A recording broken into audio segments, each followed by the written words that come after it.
It won't be wrong to say that writer-director Mike Flanagan has certainly brought a change in the landscape of the horror genre with his artistic choices. His films usually don't just rely on populating every part of the story with unnecessary jump scares, so that the audience starts getting frightened only for the sake of it. With his series, The Haunting of Hill House, Flanagan did something that was quite rarely observed in this genre. He added the element of logic, because he truly understands the real feeling of being frightened by something or someone. And he ensures that whatever happens in a story has a strong logical reason behind it, for which he makes use of exposition. Now, with The Haunting of Bly Manor, Flanagan and his team have once again judiciously used the power of exposition. This is one aspect that I absolutely love about his stories, that he will initially take his time to briefly introduce each and every character in the story so that the audience can set a clear expectation about the possibility of the events that would take place in the story. In order to use the power of exposition, the makers of this series have used an editing tool that enables them to control the staging of the events. This editing tool is called a match cut. Simply put, a match cut allows you to connect two shots by matching the composition. There are two types of match cuts: audio and visual. And in this series, you will notice a meticulous usage of match cuts. Like I said before, Flanagan likes to add the element of logic in his storytelling. And in this case, the match cuts are also empowering the narrative by infusing that logicality. This means that the match cuts are helping the makers to maintain the continuous flow of events so that everything makes sense. The makers of the series use this editing technique right from the first episode, so that the audience gets familiar with it and feels comfortable in terms of understanding the developments in the story. A perfectly splendid decision to prepare us for the fifth episode, titled The Altar of the Dead, in which the application of this editing technique proves to be of superlative importance. The intense usage of match cuts for this particular episode is something that leaves us spellbound. This episode is focused on unraveling the mystery of this crack, which we noticed in the previous episodes. This crack proves to be a motif that will guide us in understanding the history of Hannah Gross, the long-time housekeeper of Bly Manor, who has spent the maximum time with the Wingrave family. Now, the exposition of Hannah's character arc in this episode feels absolutely fit for the entire narrative of the show. Till now, we have met Danny, the new au pair for the Wingrave house, who will take care of Flora and Miles, the two children whose behavioral transformation and regular personality changes have already made the audience suspicious. Danny is joining in the place of the previous au pair named Rebecca, whose love affair with Peter Quint was established in the third episode, which was also part 1 of their horrifying love story. We also have said hello to the spirit of Viola, who continues to sprawl in and out of the Bly Manor. And finally, we have also attached ourselves with Owen's grief for his mother's death, and we also got an idea about the bonding between him and Hannah. So now, episode 5 proves to be an extremely clever setup for the exposition of Hannah Gross. In terms of the exposition, the makers have managed to achieve a perfect balance between the 2 out of 3 methods of attacking with exposition. First is direct attack, and second, show, don't tell. And the strategic placements of match cuts is complementing this balance of initiating and executing every crucial revelation. First, we have the conversation between Owen and Hannah, where they talk about fleeing to Paris and starting a new life. After this, we have an audio-visual match cut that takes us directly to Hannah's favorite memory, that is, meeting Owen for the first time when he wished to work as the cook for the Wingraves. This conversation also helps in completing the story of Owen's mother and her state of dementia.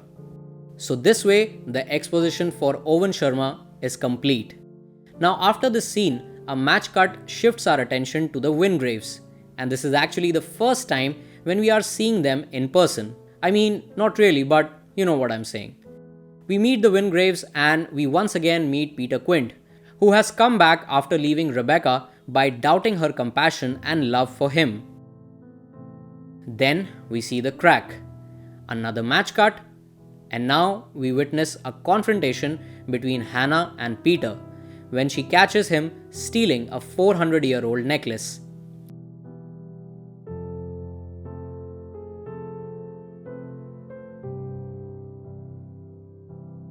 After this, we have the crack.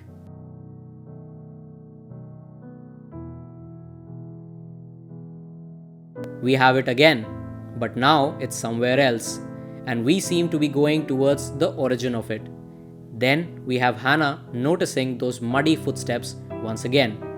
She follows them and reaches the lake where the spirit of Rebecca is waiting for her. After this, we have a match cut literally at the blink of her eye. Perfectly precise. With this match cut, we are once again landed back in the same meeting between Hannah and Owen. And this is when we are directly attacked with exposition that all of this is happening in a loop. Then we have Owen breaking the fourth wall and screaming, "What do you think you're doing? Hey." And the next shot is Hannah stopping Miles from smoking.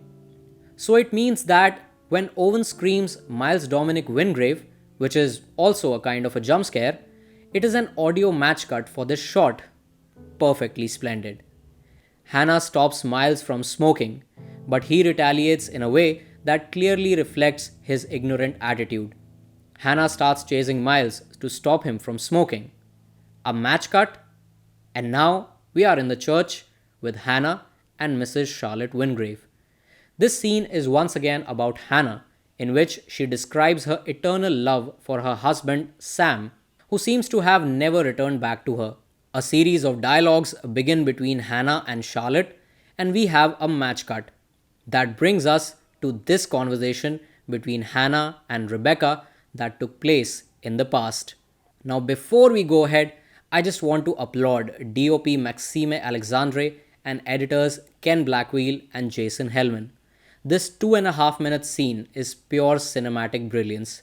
I know it will get a little difficult to keep up with the number of cuts because we are already glued to the narrative, but if you watch it again and observe the cuts, the number goes up to 22.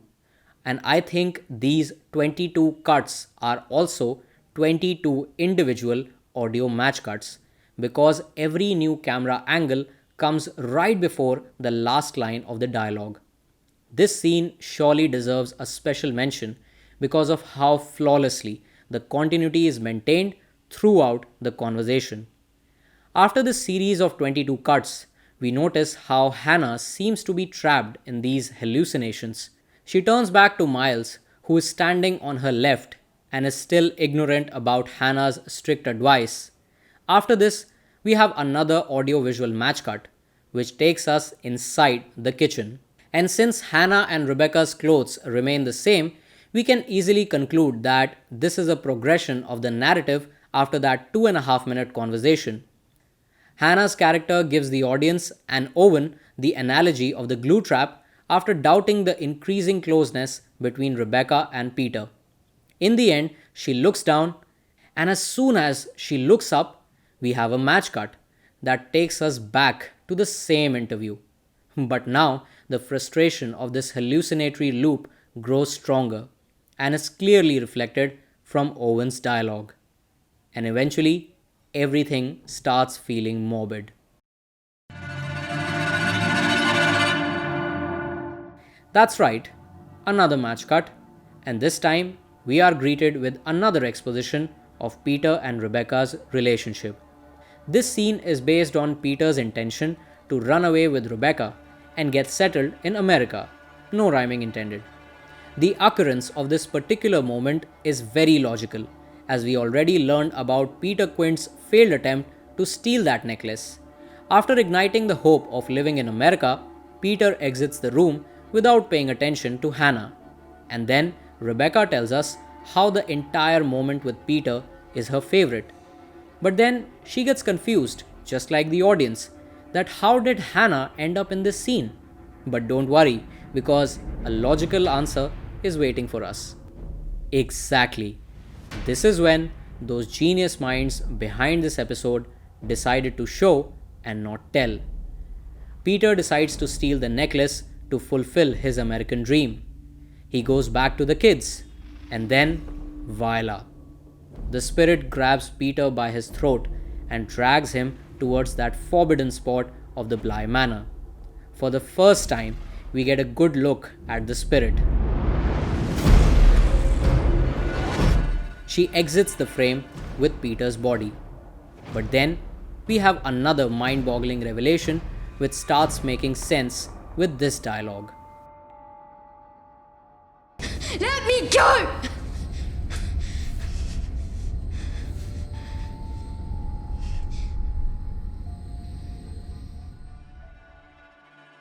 Now we are fully aware about the real reason behind Peter's disappearance.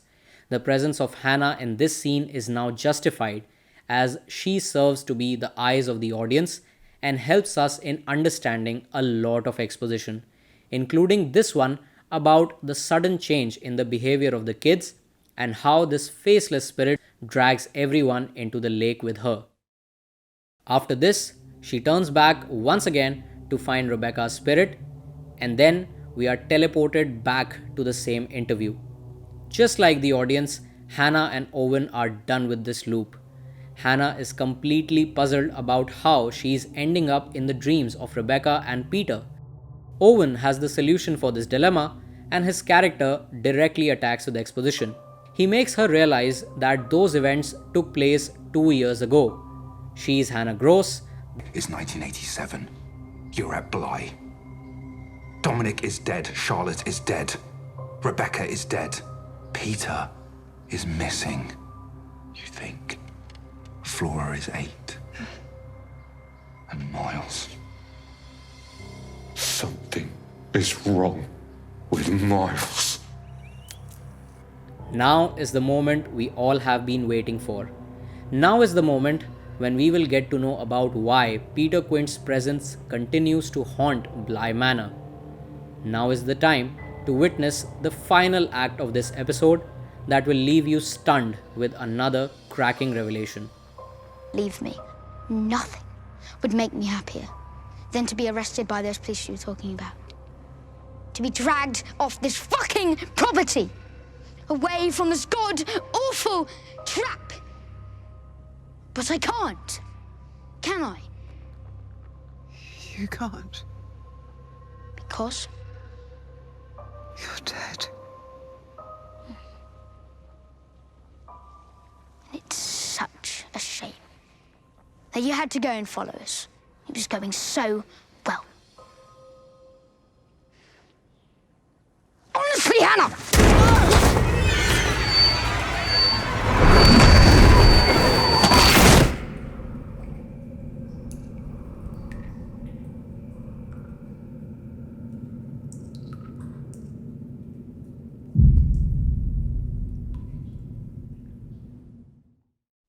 This scene is the end of the beginning for Hannah Gross, and the beginning of the end for Hannah Gross.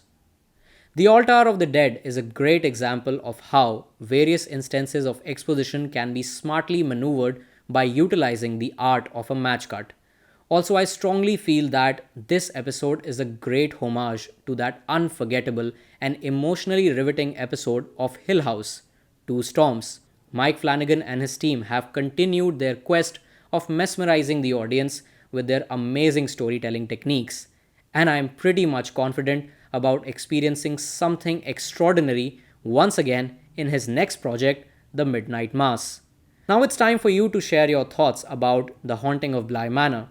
I have tried my best to share my journey of watching this series, and in case you agree with it, or even if you don't, do let me know in the comments. Also, if you feel that I have missed an important detail, I would absolutely love to learn about it from your end. My name is Porush. Thank you so much for watching the 70mm show, Long Live Cinema. You can support this channel by hitting the red subscribe button and pressing that bell icon so that you don't miss any update on future videos.